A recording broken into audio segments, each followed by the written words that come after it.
Okay, I think we could start. Thank you everyone for being patient with setting this up.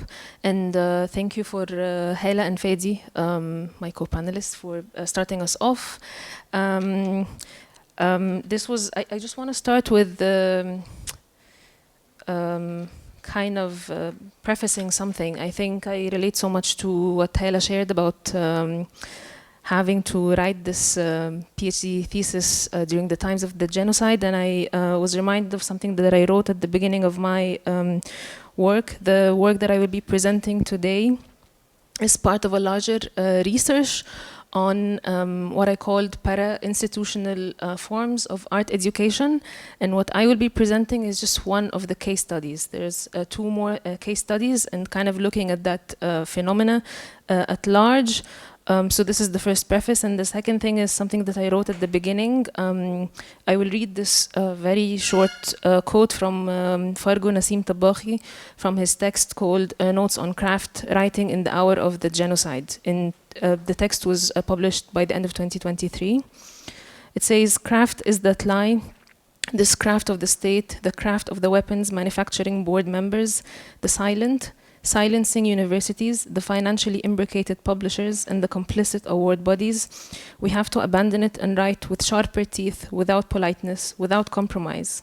We have to learn or build or steal back the craft we need for the long intifada, which we carry with us to liberation and beyond." And then I will start. The paper that I'm presenting today is called The Invisibility, Cloak of Pedagogy in the Arts, and I will use School of Intrusions as a first case study. So the paper examines the School of Intrusions as a pedagogical initiative founded in 2019 by curator Lara Khaldi and artist Noor Abd in Palestine as a situated response to ongoing catastrophe under settler colonial occupation. Rather than approaching catastrophe through metrics of destruction or exceptional events, I follow the conference's call to consider how catastrophe is lived, spatialized, and negotiated in everyday practice. In this context, the School of Intrusions doesn't simply offer an alternative model of art education, it operates as a pedagogical strategy for inhabiting and intervening within a fractured spatial and political reality. Across the Arab world, independent art schools have emerged over the past 2 decades in response to limitations of formal art education. These limitations, which include rigid curricula, bureaucratic constraints, and restricted intellectual freedom, have produced a parallel ecosystem of para-institutional initiatives. However, in Palestine, the stakes of such initiatives are qualitatively different. Education unfolds within conditions of military occupation, spatial fragmentation, and restricted mobility, where access to public space is continuously negotiated and often denied. In this sense, pedagogy is not merely a site of knowledge production, but a terrain of political struggle. The School of Intrusions responds to these conditions through what its founders term intrusion, a practice of entering, occupying, reconfiguring public and semi-public spaces as sites of collective learning. Operating primarily in and around Ramallah and Jerusalem, the School of Intrusions organizes informal gatherings in locations such as streets, public libraries, cafes, cemeteries, private homes, and urban peripheries.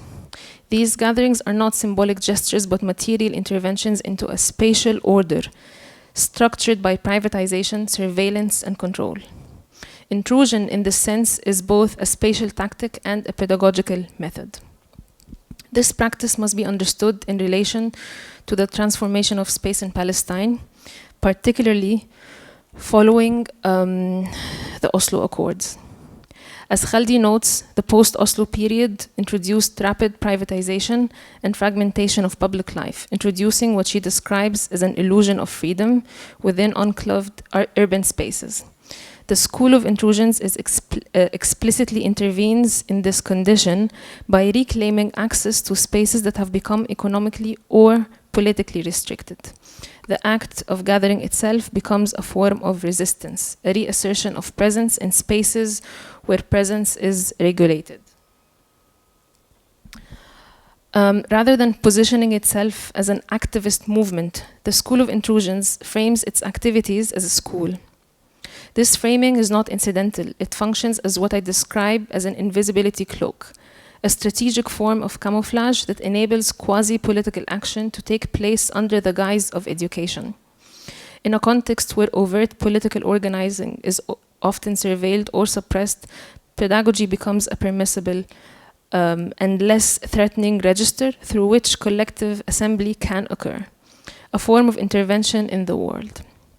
This tactic resonates with historical precedents in Palestine, particularly during the First Intifada, when educational and social initiatives operated as covers for political organizing. As documented in testimonies from that period, activities such as literacy classes, workshops, and community programs were publicly framed as social work, while covertly sustaining resistance infrastructures. In this sense, the School of Intrusions doesn't simply respond to catastrophe, it inhabits its temporal and spatial conditions. Catastrophe here is not an isolated rupture, but an ongoing structure that shapes how space, movement, and knowledge are organized. The school's intervention can thus be understood as forms of situated pedagogy that reviews both the abstraction of catastrophe and its containment within dominant narratives of crisis. A central mechanism through which the School of Intrusion operates is code switching, not only in the linguistic sense, but across discursive, institutional, and ideological registers. On one level, the school adopts the language of contemporary art discourse, terms such as commons, collective, site specificity, which render its practice legible within transnational art networks. This legibility enables access to funding, visibility, and broader intellectual exchange. However, these terms are not simply imported, they are reworked in relation to local conditions. The commons, for example, doesn't denote an abstract shared space, but refers to contested territories and that are shaped by occupation, privatization, and restricted access. At the same time, this process of translation produces tensions and contradictions. As Edward Said argues in his concept of traveling theory, ideas do not move intact, but are transformed through the conditions of their reception. In this case, the School of Intrusion's global pedagogical and artistic frameworks are selectively adapted, translated, and sometimes even resisted. Code switching thus operates as a strategy of survival and a site of contradiction. It enables participation in global discourse while risking this dilution or misrecognition of local urgencies. This tension becomes particularly evident in the school's dual orientation towards local participants and international audiences. For local participants, the pedagogical emphasis lies in engaging with site-specific knowledge, everyday spatial practices, and the lived realities of occupation. For international audiences, the same practices must be articulated through recognizable conceptual frameworks.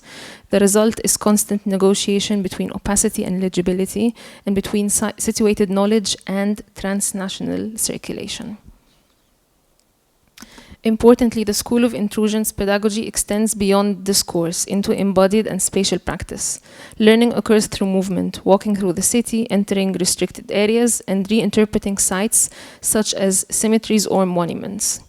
These actions produce what might be described as effective modes of witnessing, forms of engagement that do not simply represent catastrophe but inhibit its spatial and temporal dimensions. In this sense, the school creates conditions for collective witnessing that are not mediated solely through representation but through shared experience.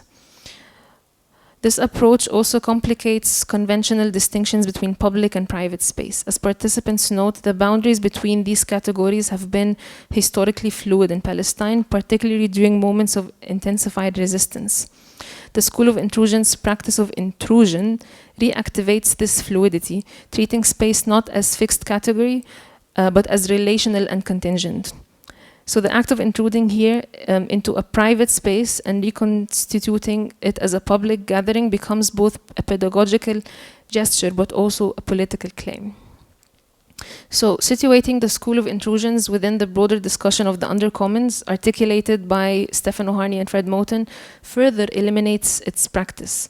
The school operates as a fugitive space of knowledge production, that exists within, against, and beyond institutional structures. It doesn't seek to replace formal institutions, but to unsettle their assumptions about where and how knowledge can be produced. In doing this, it aligns with the conference frames, as insurgent modes of knowledge that challenge institutional politics and open alternative ways of being in relation.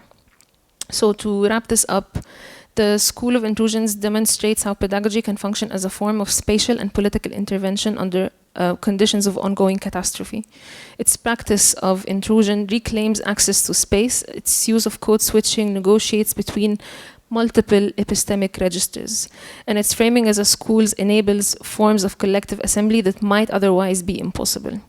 So rather than offering a universal model of alternative education, the School of Intrusions insists on the specificity of its context, foregrounding the ways in which knowledge must be continuously reworked in relation to local conditions. So in that sense, the School of Intrusions doesn't simply produce knowledge, it reconfigures the conditions under which knowledge becomes possible. And it stages pedagogy as a form of resistance, one that operates not through direct confrontation alone, but through subtle, adaptive, and situated practices that refuse the containment of both education and catastrophe. Thank you.